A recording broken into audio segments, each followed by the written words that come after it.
अगर आप श्रवणेन्द्रीय का ब्रह्मचर्य, वाकेंद्रीय का ब्रह्मचर्य, नेत्रेंद्रीय का ब्रह्मचर्य और त्वगेंद्रीय का ब्रह्मचर्य, अनावश्यक किसी को स्पर्श मत करो।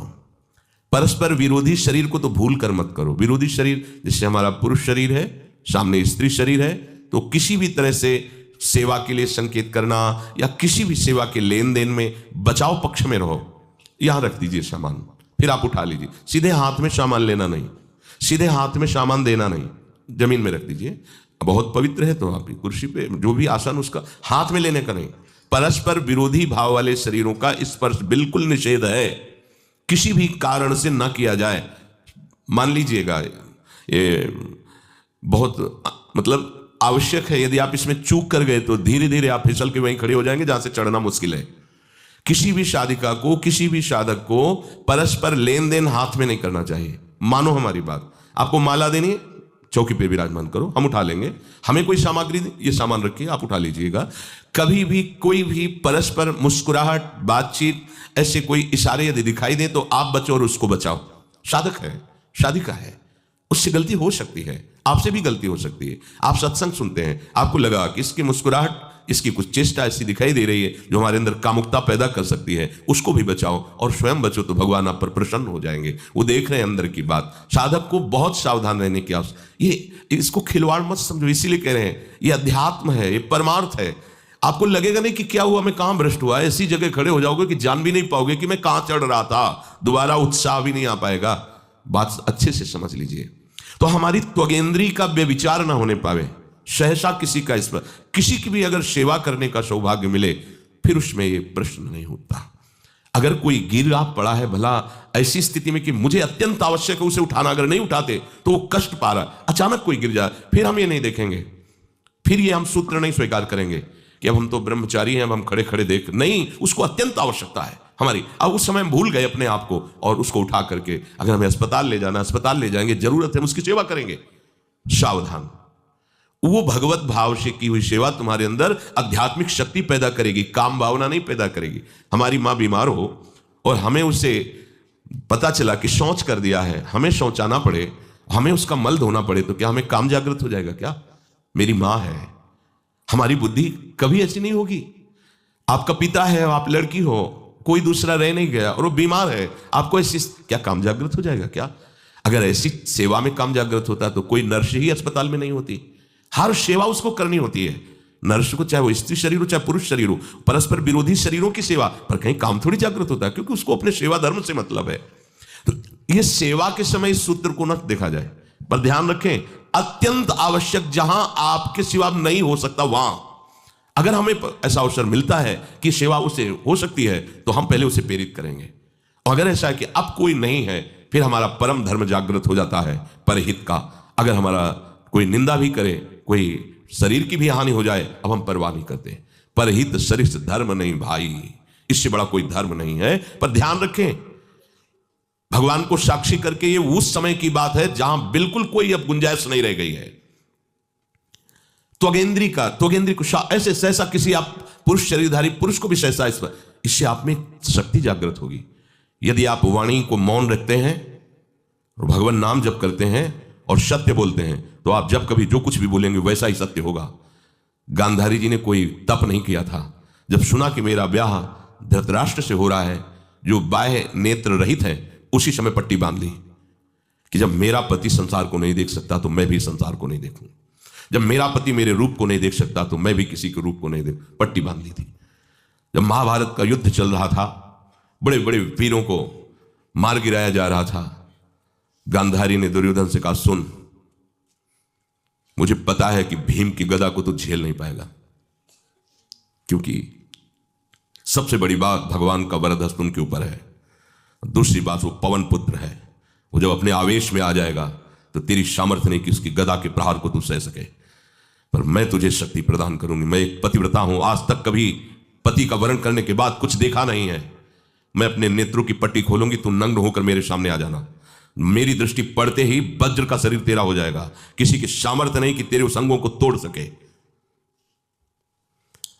भगवान सब कुछ जानने वाले हैं। भगवान भक्त पक्षपाती होते, भगवान का स्वभाव भक्त का पक्षपात लेना होता है।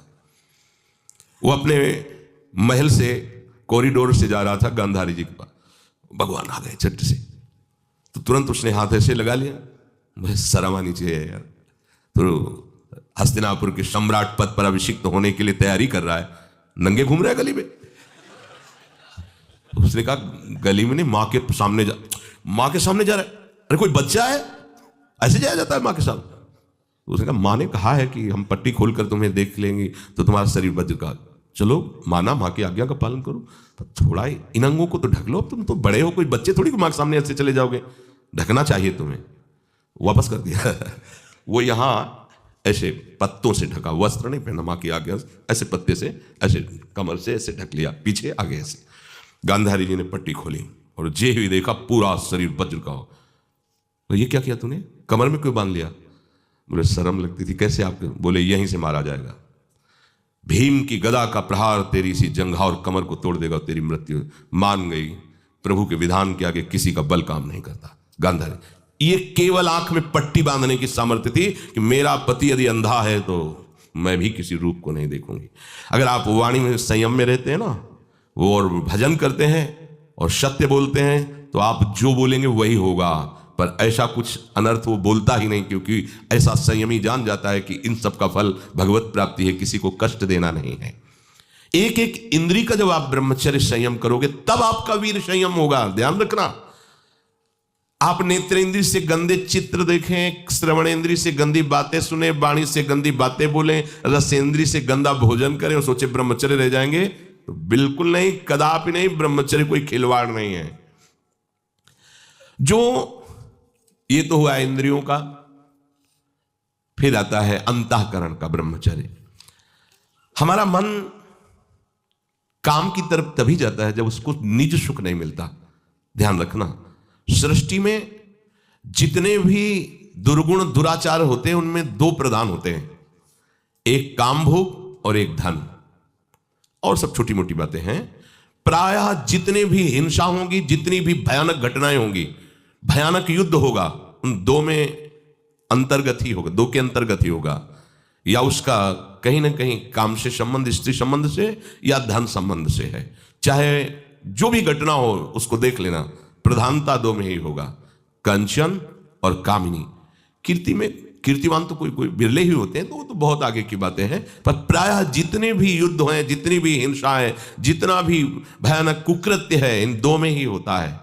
उपासक को ये बात समझनी चाहिए, मन को समझाना चाहिए, सच्ची मानी। मतलब वाणी में शब्द नहीं होता इन बातों को बताने का, यदि कहीं मन को समझाना चाहिए। देखो, अपने लोग उपासक हैं, हम जहां जहां आसक्त हो रहे हैं उसमें हमारे मन का केवल भ्रम है। शरीर के द्वारों में कहीं सुख है, घृणित द्वारों में कहीं सुख है। अगर सुख होता तो इनके भोगने के बाद हृदय कह देता कि अब कछुनाथ न चाहिए मोरे, शांत हो जाता।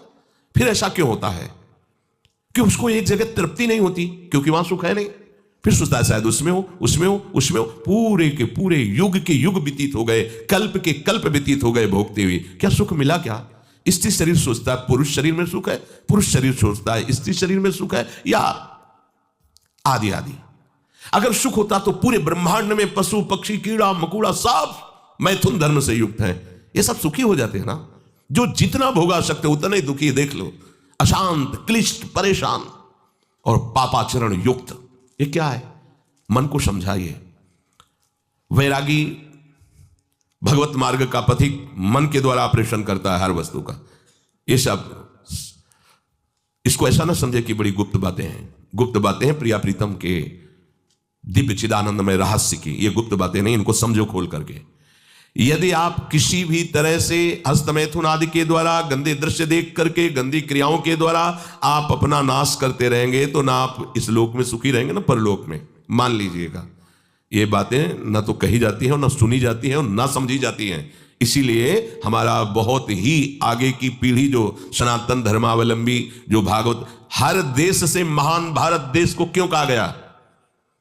ऐसा भी है कि अन्य देश स्वीकार किया जाता है कि वो हमसे धनी है, स्वीकार किया जाता है कि वैज्ञानिक तत्वों में भी वो हमसे आगे हैं, पर भारत को महान धर्मशाली देश कहा गया है। कोई भी किसी भी देश का धर्मगुरु हो, हमारे देश में आएगा, हमारी ऋषियों के सूत्रों से ही अपने धर्म को पुष्ट करेगा। साप का मूल जड़ भारत धर्म का है। कहीं भी हो, कहीं भी देख लो, चाहे जिस देश का नाम लो, कहीं ना कहीं किसी भारत के ब्रह्म ऋषि की छाप लेकर के डोल रहा है। भारत भोग प्रधान देश नहीं है, भारत धर्म प्रधान देश है। यहां धर्म गुरुओं के द्वारा धर्म स्थापना करके चलाया जाता है। यहां आज जो हम समझ रहे हैं कि बाहरी परिपाटी हमारे भारत में आ जाए तो भारत आधुनिक और सर्वश्रेष्ठ देश माना जाएगा, कभी नहीं। भारत अपनी परिपाटी से चलता है, तब सब देशों के ऊपर राज्य करता है। किसी भी देश में न पतिव्रता मिलेगी न यति मिलेगा, ब्रह्मचर्य का कहीं नामो निशान नहीं मिलेगा। ये भारत देश में ही मिलेगा। यहां ब्रह्मचारी मिलेंगे, यहां सती मिलेंगे, यहां प्राणपण से धर्म का पालन करने वाले मिलेंगे। अब हमारे जो नई पीढ़ी है वो आधुनिकता को स्वीकार कर रहेगी। गर्लफ्रेंड, बॉयफ्रेंड, कौन सा रिलेशन है, लिव इन रिलेशन, ये हमारे कहीं किसी भी धर्म ग्रंथ में लिखा हो तो आप बता दीजिए। बाल्यावस्था से आज तक जितने भी धर्म ग्रंथों का स्वाध्याय हुआ, कहीं भी लिखा हो तो ये बोलो सर्वनाश का स्वरूप है कि नहीं है। अभी बच्चा ना तो लोक को जानता है, ना परलोक को जानता है, ना हित को जानता है, ना अहित को जानता है। अभी उसका ब्रह्मचर्य किसी काम लायक नहीं हुआ और वो उतर गया व्यभिचार में। क्या होगा उसका जीवन, क्या होगा जीवन, चाहे वो स्त्री स्वरूप में चाहे पुरुष स्वरूप में हो। क्या बिना संयम के ये पशुता के व्यवहार से किसी की ना लौकिक उन्नति होती है ना परमार्थिक उन्नति होती है। पर कौन सुनेगा। यही कहा जाएगा पुराने जमाने के शास्त्रों को केवल वर्णन कर रहे हैं, ये क्या जाने आधुनिक जमाने को। तो आधुनिक जमाने की दशा क्या, और यहां खोल करके देखो। कोई बात नहीं, दोस्त बनाना कोई बुरी बात नहीं, इस बात को हम मानते हैं। स्त्री शरीरधारी पुरुष शरीर को मित्र बना सकता है, कोई दोष नहीं। पुरुष शरीरधारी स्त्री को मित्र बना सकता है, कोई दोष नहीं। लेकिन मित्र का क्या कर्तव्य होता है, कुपंथ निवार सुपंथ चलावा, कुमार्ग से हटा करके सुपंथ में चलाना, उसकी समस्याओं को दूर करके उसको आनंद में से युक्त करना, उसको सहयोग करना, ना कि शोषण करना। दोस्ती कहते हैं उसके दुखों को मिटा करके उसको शांति और सुख के मार्ग में ले जाना। इसीलिए ये जो आधुनिकता बढ़ रही है, ये जो खान पान गलत हो रहा है, ये जो दर्शन गलत हो रहा है, तो इस जमाने में ब्रह्मचर्य ये केवल शब्द ही लिखा मिलेगा, जीवन में नहीं मिलेगा। नए नए बच्चे व्यसन कर रहे हैं, नशा कर रहे हैं, गंदे आचरण कर रहे हैं। क्या होगा, कैसे आगे कोई समझेगा शास्त्र क्या है, धर्म क्या है, बल क्या है। आज नवयुवक 16 से 28 के बीच में कोई ऐसा नहीं दिखाई देता है जिसमें आध्यात्मिक थोड़ा भी बल हो, काम क्रोध आदि सहने की सामर्थ्य हो। अपने बूढ़े माता पिता को थप्पड़ मार रहे हैं, बूढ़े माता पिता को गाली दे रहे हैं। बूढ़े माता पिता जिन्होंने खवा पिला के इतना बड़ा, उन्हें अनाथालय भिजवाया जा रहा है, उनको छोड़ दिया जा रहा है। आप विदेश घूम रहे हैं, उनके खाने की व्यवस्था घर में नहीं। क्या है ये, आज आधुनिक विद्या का ये प्रभाव है। विद्या विनयम ददाति, जो अपने वयोवृद्धों की सेवा नहीं कर सकता वो क्या विद्या पढ़ा। जो दूसरों की रक्षा नहीं कर सकता क्या विद्या पढ़ा। क्या विद्या का यही स्वरूप है दूसरे का शोषण करना। क्या विद्या का यही स्वरूप है कि शराब पीना, ड्रग्स का ये नशा करना, ये क्या विद्या सिखाती है। वो कहा जाता है आज तो आधुनिक विद्या बढ़ रही। मुझे लगता है संयम में रहना ही विद्या का वास्तविक स्वरूप है। अपनी इंद्रियों को संयम में रखना, अपने को संयम में रखना, बुजुर्गों का, गुरुजनों का, शास्त्र का, भगवान का भय रखना हृदय में। ऐसा नहीं, आप तभी निर्भय हो पाओगे यदि शास्त्र का भय नहीं, भगवान का भय नहीं, धर्म का भय नहीं, तो फिर आप वहां पहुंच जाओगे जहां भय ही भय